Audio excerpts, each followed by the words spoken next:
The fluorescent lights buzzed faintly overhead, casting a sterile glow across the rows of cubicles. It was another late night at the office, and I sat hunched over my keyboard, fingers tapping out lines of code that blurred together in my exhaustion.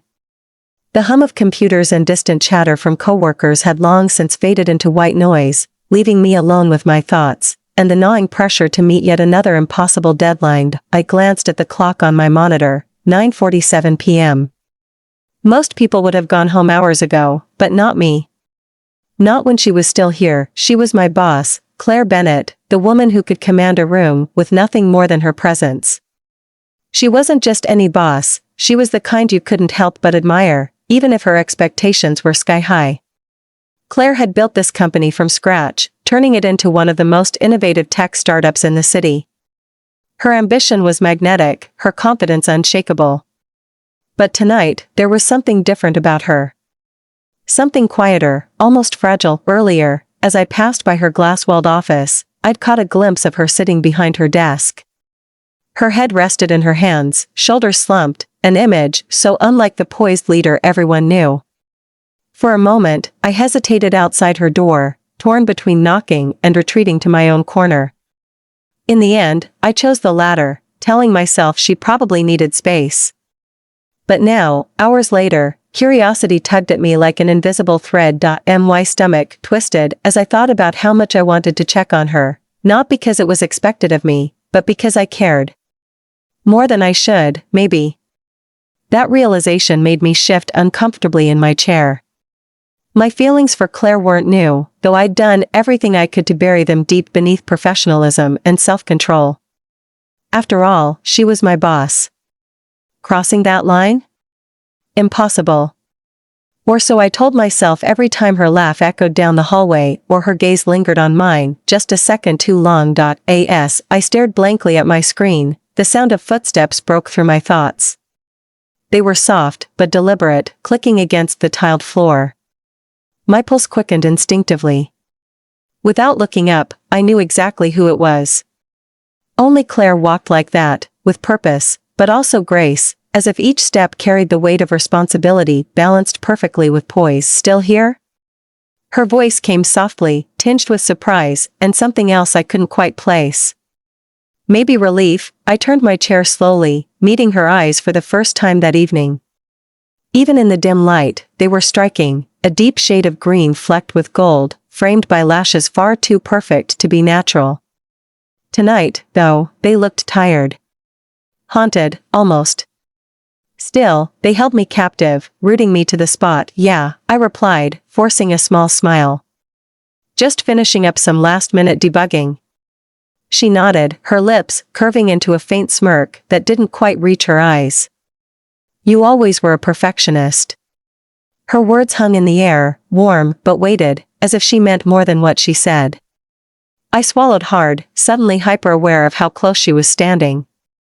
Close enough that I could smell the subtle scent of her perfume, something floral with a hint of citrus, understated yet intoxicating. You shouldn't push yourself too hard, she added after a pause, her tone softer now. Even machines need rest sometimes. It wasn't the first time she'd said something like that to me, but tonight, it felt different. There was an intimacy in her concern that sent a shiver down my spine. I opened my mouth to respond, but no words came out. Instead, I watched as she leaned casually against the edge of my desk, crossing one leg over the other. The movement was effortless, elegant, but it left me flustered all the same. For a moment, neither of us spoke. The silence stretched between us, heavy with unspoken tension. Then, almost hesitantly, she asked, "Do you ever wonder what it's like to let go?" The question caught me off guard. Let go? Of what? Work? Responsibilities? Or something else entirely? Before I could ask for clarification, she continued, her voice barely above a whisper. I mean, we spend so much of our lives trying to control everything, to plan, predict, prepare. But sometimes, she trailed off, her gaze drifting toward the window where the city lights twinkled like stars. Sometimes I think we forget what it feels like to lose control. Her confession startled me. This wasn't the Claire I knew, the one who thrived on order and precision. This version of her was raw, vulnerable, and terrifyingly beautiful. I guess I haven't thought about it much, I admitted finally, my voice trembling slightly. Letting go sounds risky. She chuckled softly, the sound low and melodic. That's what makes it worth it, don't you think? Before I could respond, her phone buzzed loudly, breaking the spell. With a sigh, she straightened up, glancing at the screen before slipping it back into her pocket. I should go, she said, though her tone suggested reluctance. But thank you, for staying late. You didn't have to. It's part of the job, I murmured, though the words felt hollow even as I said them.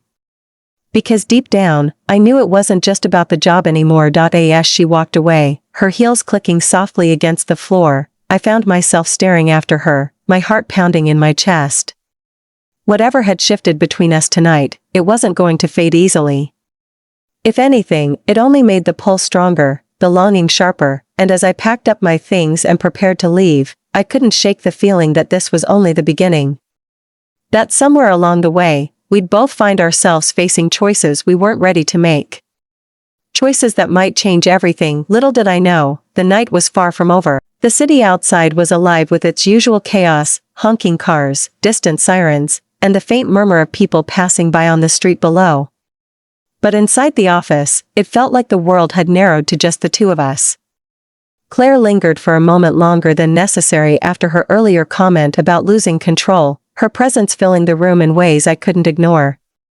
Then, without another word, she turned and walked toward the elevator, leaving me alone with my racing thoughts. I should have left then. Packed up my laptop, grabbed my coat, and gone home to the quiet solitude of my apartment. But something kept me rooted to my chair, a restless energy that refused to let me walk away. Maybe it was the way she'd looked at me before she left, as if there were words unspoken hanging between us. Or maybe it was the gnawing curiosity about what she'd meant when she talked about letting go. Whatever it was, it tugged at me until I finally stood, slinging my bag over my shoulder and heading toward the stairs instead of the exit. The rooftop access door creaked slightly as I pushed it open, the cool night air rushing to greet me. The building's roof wasn't exactly a secret spot, but it wasn't commonly used either. It was one of those forgotten spaces where you could escape the noise of the city, and the noise in your head, if only for a little while. And there she was, standing near the edge, her silhouette framed against the glittering skyline. Claire didn't turn around right away, but I knew she heard me approach. Her posture shifted subtly, shoulders relaxing as if she'd been expecting me, or hoping I'd come. I hesitated for a moment, unsure whether I should speak or simply retreat back downstairs. But then she glanced over her shoulder, her lips curving into a faint smile that made my stomach flip. You followed me, she said softly, her voice carrying easily in the stillness of the night. I faltered, suddenly feeling ridiculous for coming up here. I just thought you might need some company. Her smile widened slightly, though it carried a hint of sadness. Or maybe you needed an excuse to get out of that stuffy office?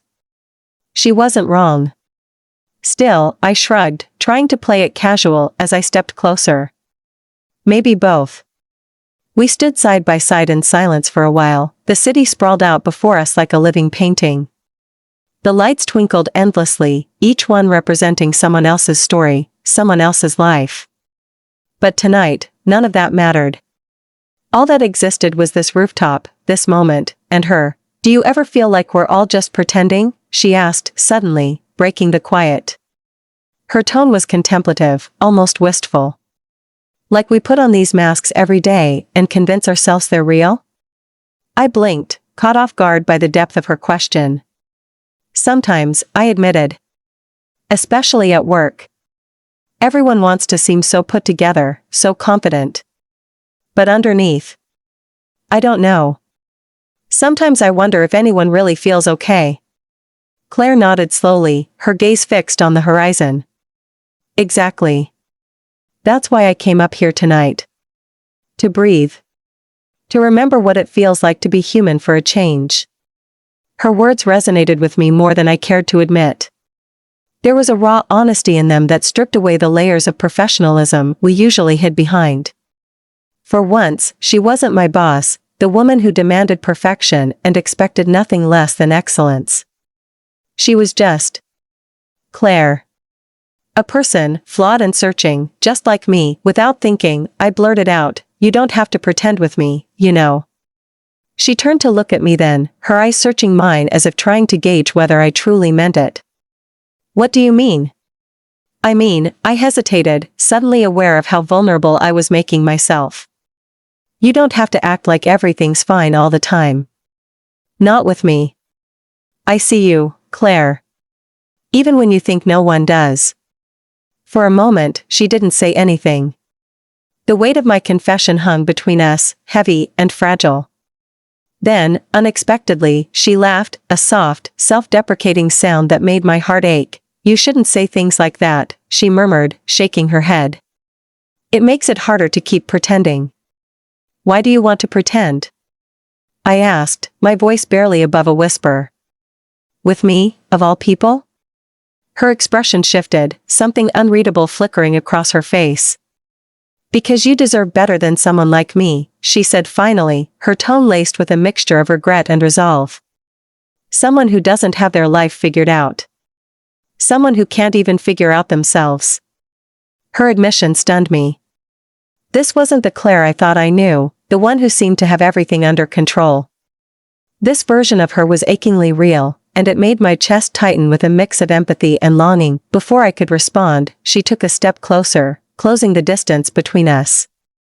My breath hitched as she reached out, her fingers brushing lightly against my arm.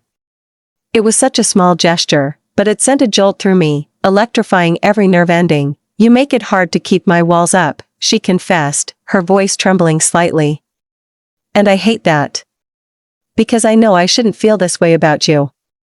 About anyone." My pulse thundered in my ears, drowning out the distant hum of the city. "Feel what way?" I whispered, though I already knew the answer. Instead of replying, she leaned in, her lips hovering dangerously close to mine. Time seemed to slow, the world narrowing to just the two of us.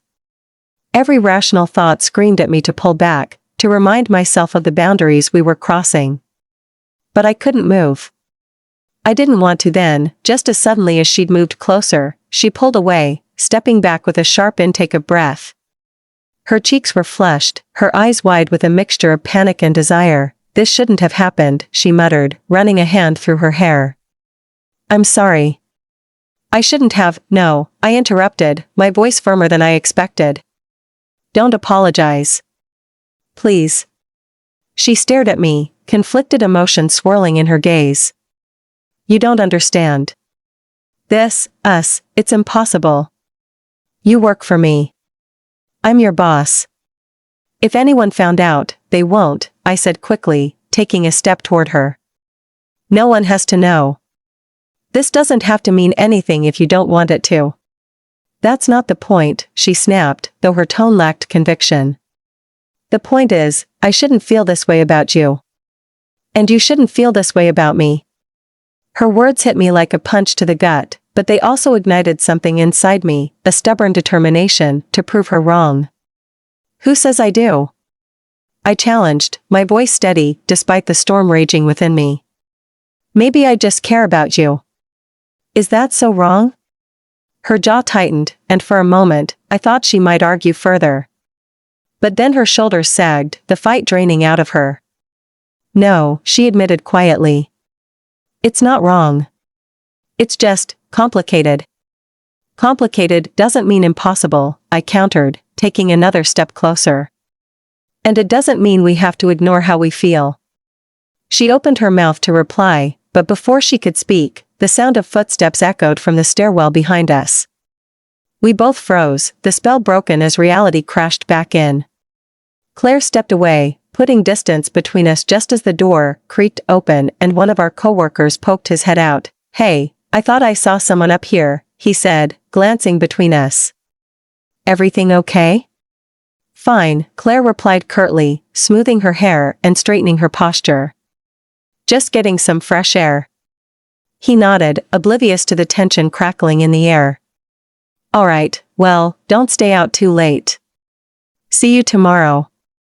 As he disappeared back inside, Claire let out a shaky breath, avoiding my gaze. "We should go," she said, her voice clipped. It's late. I wanted to protest, to insist that we finish this conversation, but I could see the walls going back up around her. So instead, I nodded silently and followed her to the door, the weight of what had just happened settling heavily between us. That night, as I lay awake in bed replaying every moment on the rooftop, I realized something. Whatever line I'd been afraid to cross with Claire, we'd already crossed it. And there was no turning back now. The days that followed our rooftop encounter were a blur of stolen glances and unspoken words. Claire acted as though nothing had happened, slipping back into her role as my boss, with practiced ease. She gave directives in meetings, offered critiques on projects, and maintained the same professional distance she always had. But there was something different now, a subtle shift in the air whenever we were in the same room. It wasn't just me imagining it. I could see it in the way her gaze lingered a fraction too long when she thought no one was looking, or how her voice softened ever so slightly when addressing me directly. I tried to focus on work, to bury myself in spreadsheets and coding tasks like I always did. But my mind kept drifting back to that night, the warmth of her touch, the intensity in her eyes, the way she'd pulled away, but not before letting me glimpse something raw and real beneath her polished exterior. Each memory felt like a thread pulling at the edges of my self-control, unraveling the carefully constructed walls I'd built around my feelings for her. It wasn't until Friday afternoon, during an impromptu team outing to celebrate hitting a major project milestone, that things began to change again. The office had rented out a cozy wine bar downtown, its dim lighting and soft jazz music creating an atmosphere far removed from the sterile confines of our workspace. Everyone was relaxed, laughing over shared plates of charcuterie and glasses of red wine. Even Claire seemed more at ease than usual, her guard lowered by the casual setting. I found myself sitting across from her at one of the high-top tables, trying, and failing, to concentrate on the conversation happening around us. Every time she laughed at someone's joke or tilted her head thoughtfully while listening, my attention zeroed in on her. The scent of her perfume drifted toward me intermittently, mingling with the aroma of aged oak barrels and crushed grapes, and each inhalation felt like a secret tether drawing me closer to her. At some point, the group decided to play a round of trivia, splitting into teams and competing for bragging rights. Claire ended up on my team, much to my surprise and delight. As we huddled together over the tablet displaying the questions, our shoulders brushed lightly, sending tiny jolts through me every time. Her hair fell forward as she leaned in to read the screen, strands catching the golden glow of the pendant lights above us. I caught myself staring more than once, only snapping out of it when she glanced up and raised an eyebrow. "You're awfully quiet tonight," she murmured, her lips curving into a teasing smile. "Too intimidated by my trivia skills?" "Hardly," I shot back, forcing a grin despite the flutter in my chest. "I'm just strategizing." "Well, strategize faster," she teased, nudging me gently with her elbow. "We're losing." Her touch lingered longer than necessary, and I swallowed hard, fighting the urge to lean into it. Instead, I focused on the next question, determined to distract myself. But even as we debated answers and celebrated small victories, the tension between us remained palpable, crackling like static electricity in the air. When the game finally wound down and most of the team dispersed to grab another round of drinks or step outside for fresh air, Claire and I stayed behind at the table. The background chatter faded into white noise as we sat facing each other, the space between us charged with unspoken possibilities. "I didn't know you were such a trivia whiz," I said lightly, swirling the last dregs of wine in my glass. "Any other hidden talents I should be aware of?" She smirked, leaning back in her chair with an air of playful confidence. "Wouldn't you like to know?" Her tone sent a shiver down my spine, equal parts flirtation and challenge. For a moment, neither of us spoke, the silence stretching taut like a bowstring. Then, almost hesitantly, she reached across the table, her fingers brushing against mine where they rested near my glass. The contact was fleeting, barely there, but it ignited a fire low in my belly all the same. "You've been avoiding me," she said softly, her voice tinged with something that sounded like hurt. "I haven't," I protested, though the denial felt hollow even to my own ears. "I've just been busy."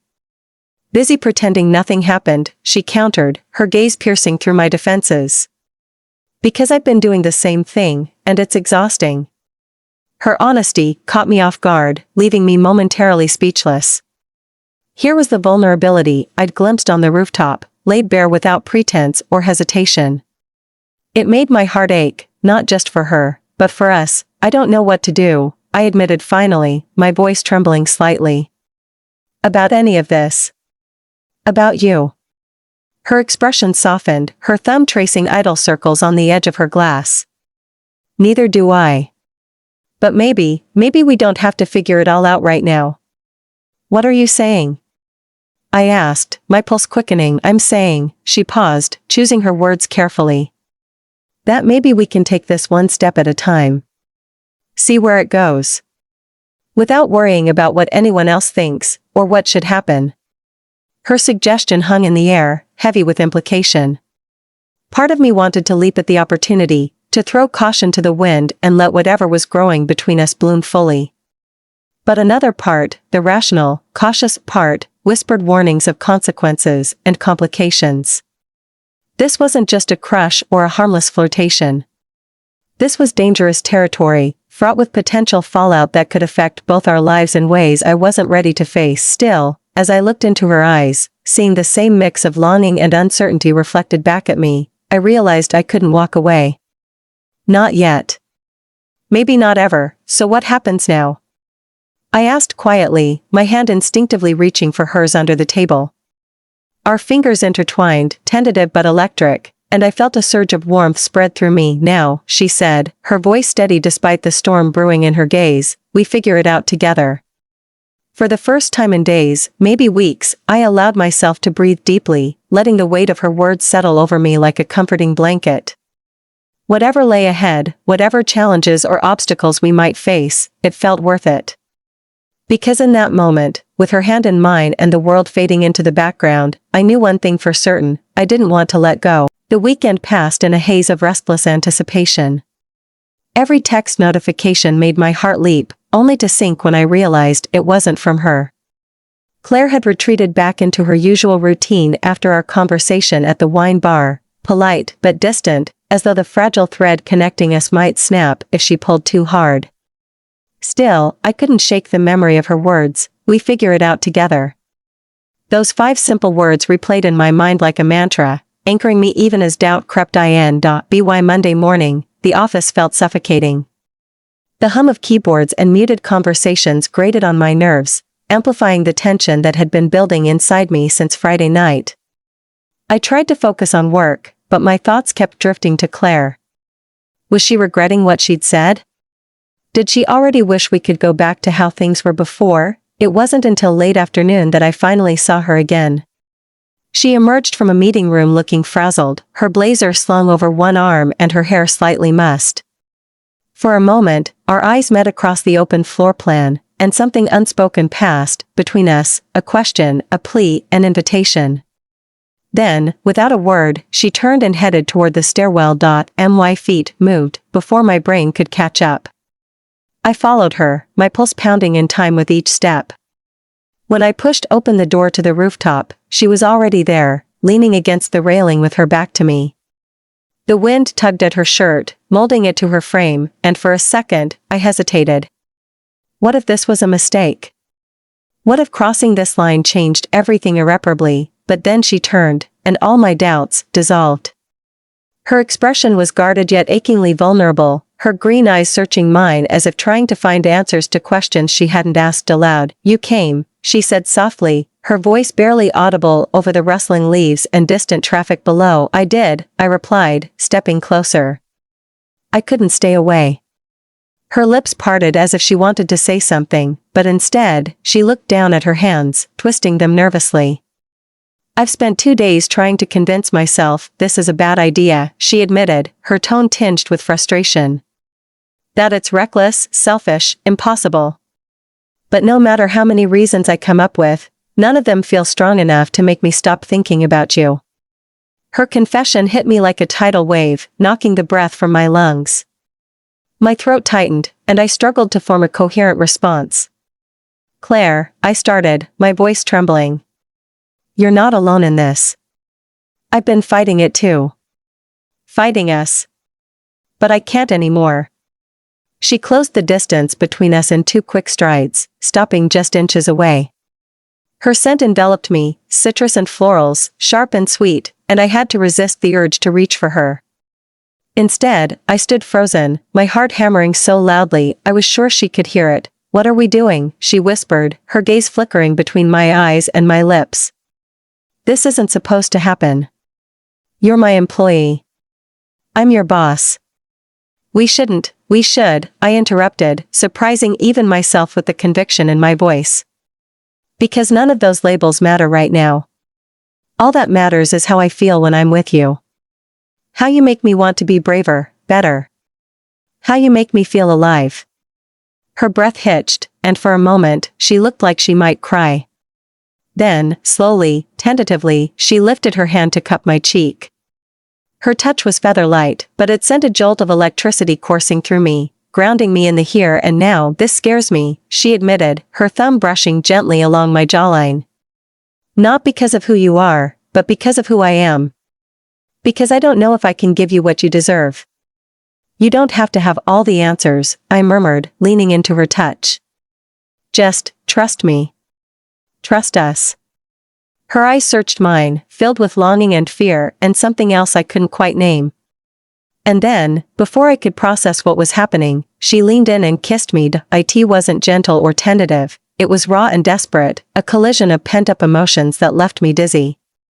Her lips pressed against mine with an urgency that took my breath away, her fingers threading through my hair as she pulled me closer. I responded instinctively, my arms wrapping around her waist as I surrendered to the moment. The world around us faded, the city lights, the cool breeze, the distant hum of traffic, all of it disappeared, leaving only the heat of her body against mine and the taste of her lips. When we finally broke apart, both of us were breathing heavily, our foreheads resting against each other's. Her eyes were glassy, her cheeks flushed, and for the first time, I saw her completely unguarded. There was no mask, no pretense, just Claire, beautiful and imperfect and achingly real. "I shouldn't have done that," she whispered, though her grip on me didn't loosen. But I couldn't stop myself. "Good," I said, my voice hoarse with emotion. "Because I didn't want you to." For a moment, we simply held each other, the weight of what had just happened settling between us like a storm cloud. Then, reluctantly, she stepped back, running a shaky hand through her hair. "This changes everything," she said, her tone heavy with resignation. "If anyone finds out, they won't," I assured her quickly, though the uncertainty in her eyes mirrored my own fears. "We'll figure it out. Together." She nodded, but the worry lingered in her expression. "Promise me something," she said after a pause. "Promise me we'll be careful. Not just for us, but for everyone else." "If this gets out, it won't," I interrupted firmly, stepping closer again. "I promise." Her shoulders relaxed slightly, though the tension in her posture remained. "Okay," she said softly, reaching out to take my hand. "Then let's take this one day at a time." As we stood there, fingers intertwined and hearts racing, I knew we were standing on the edge of something neither of us fully understood. This wasn't just a kiss, it was a declaration, a leap of faith, a promise to navigate the unknown together. But even as hope swelled within me, the reality of our situation loomed large. Whatever path lay ahead, it wouldn't be easy. And as much as I wanted to believe we could handle it, I couldn't ignore the nagging voice in the back of my mind warning me that love like this always came with a price. The days that followed our rooftop kiss were a strange blend of exhilaration and dread. On one hand, I felt lighter, as though a weight I hadn't realized I'd been carrying had finally lifted. Claire's touch lingered on my skin like a phantom, her words echoing in my mind whenever doubt crept in. But on the other hand, the reality of what we'd done, and what it meant, began to settle over me like a shadow. Every glance, every whispered conversation, every accidental brush of hands, carried the risk of exposure. And with each passing hour, the stakes grew higher. At first, we tried to act normal, or at least as normal as two people who had just crossed an irreversible line could manage. In meetings, Claire maintained her usual composed demeanor, giving directives and offering critiques as if nothing had changed.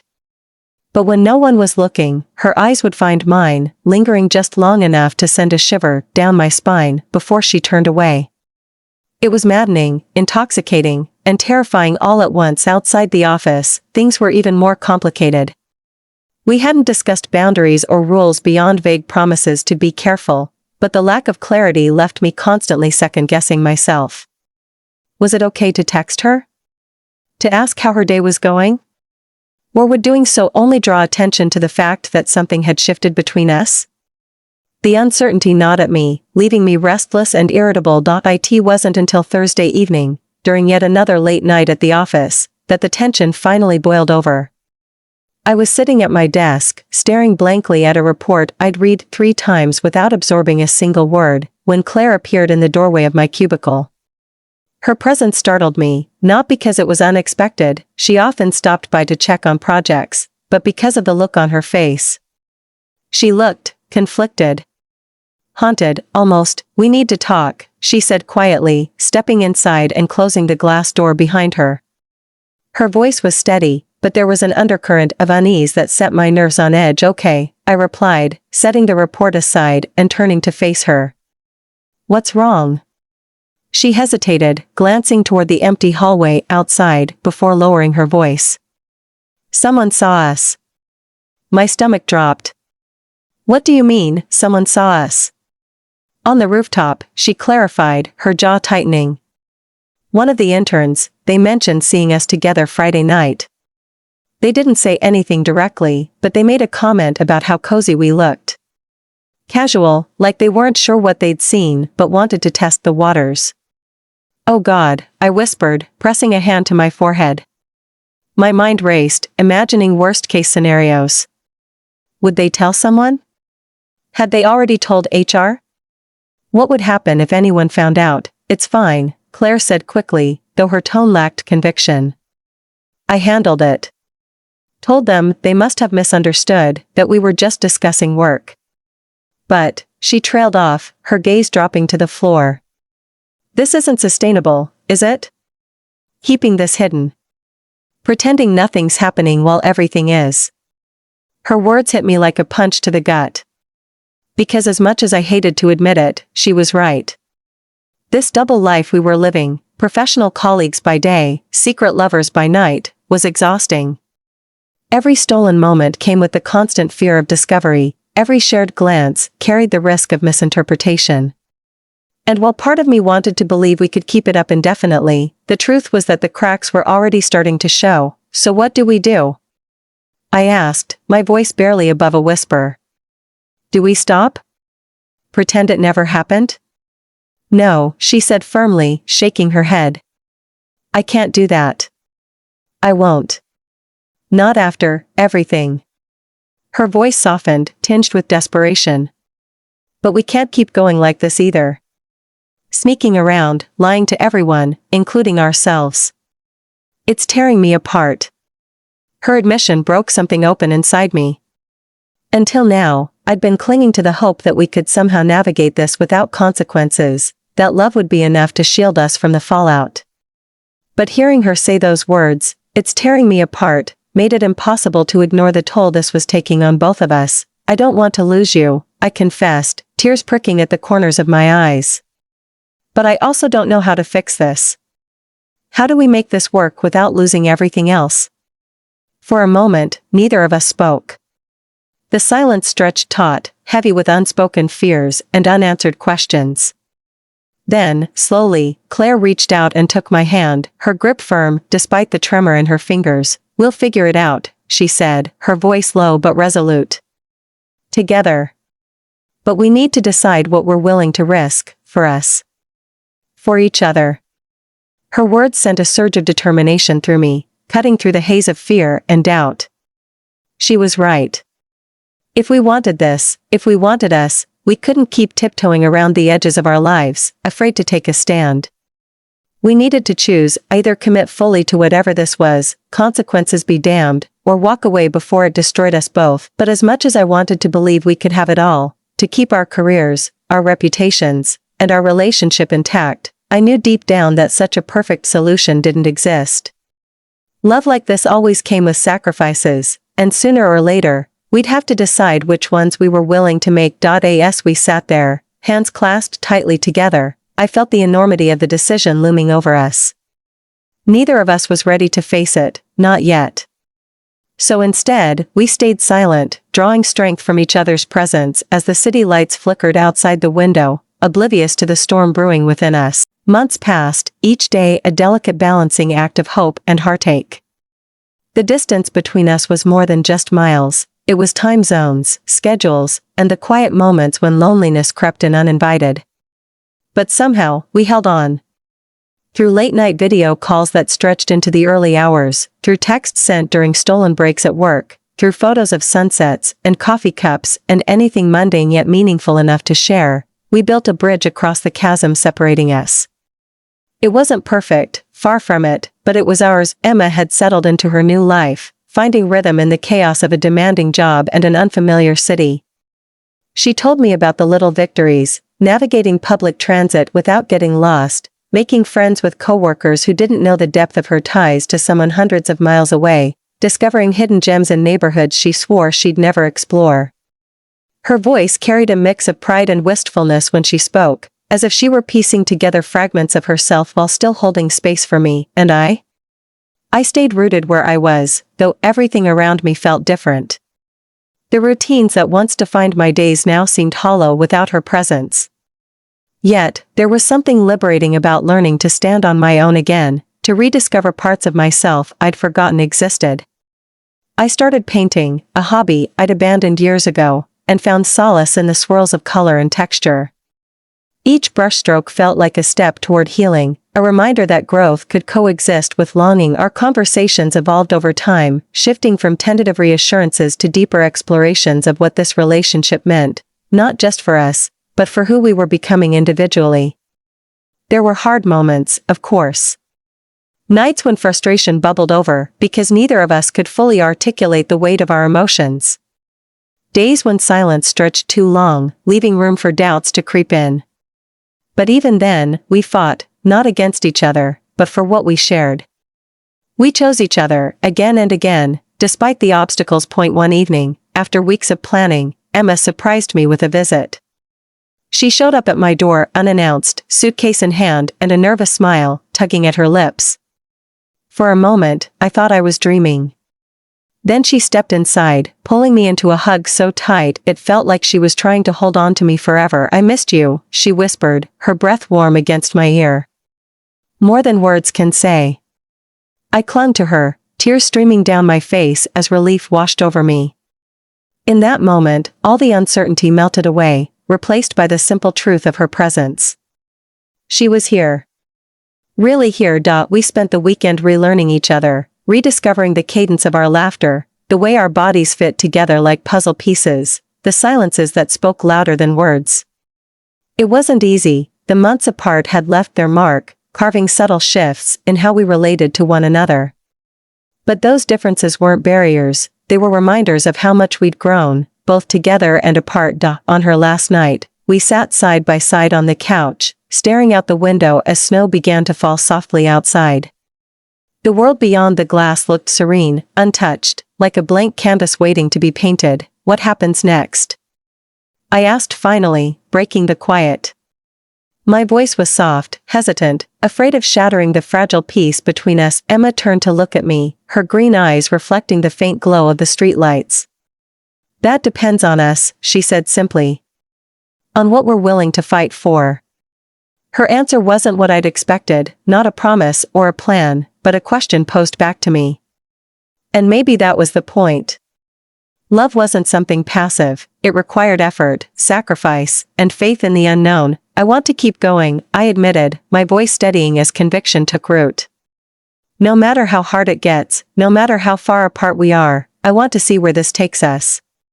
She smiled then, a slow, radiant smile that lit up her entire face.